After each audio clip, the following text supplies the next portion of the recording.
એક સરસ વિજ્ઞાનનો સિદ્ધાંત છે, પછી તમને સમજાવીએ. પેલા સ્ટ્રોને કાપીને તમને આપી. કેવી રીતે આપી છે?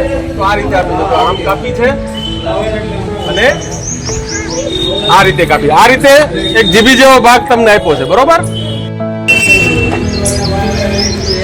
હવે પેલા તમે મને તમારા જોવાનો છે એ તમારે આ રીતે ઘડ પાડી દેવાની. કેવી પડે? આ રીતે પાડી દેવાની. પછી હવે તમારે જોવાનું શું થાય છે. હો,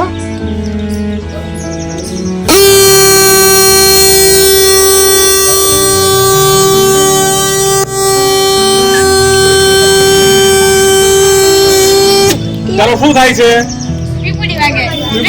તો તમે જે કાનેથી સાંભળો છો, પક્ષી બોલે છે, એનો અવાજ તમને સંભળાય છે. હું બોલું છું એનો અવાજ તમને સંભળાય છે. એની પાછળ એક વિજ્ઞાનનો સિદ્ધાંત છે. એ સિદ્ધાંતનું નામ છે વાઇબ્રેશન. શું છે? ગુજરાતીમાં એને ધ્રુજારી કહેવાય. શું છે? એમાં વાઇબ્રેશન છે, ધ્રુજારી છે, એટલે જ આપણે સાંભળી શકીએ છીએ. તો આમાં એક વાઇબ્રેશનનો નિયમ તમને સમજાવવા માટે આ એક પ્રવૃત્તિ તમને કરાવડાવીએ છીએ.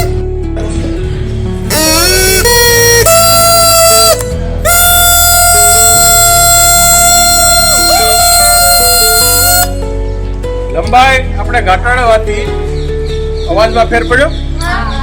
સૌથી પહેલું મંત્ર, પછી મધ્ય અને પછી તાર.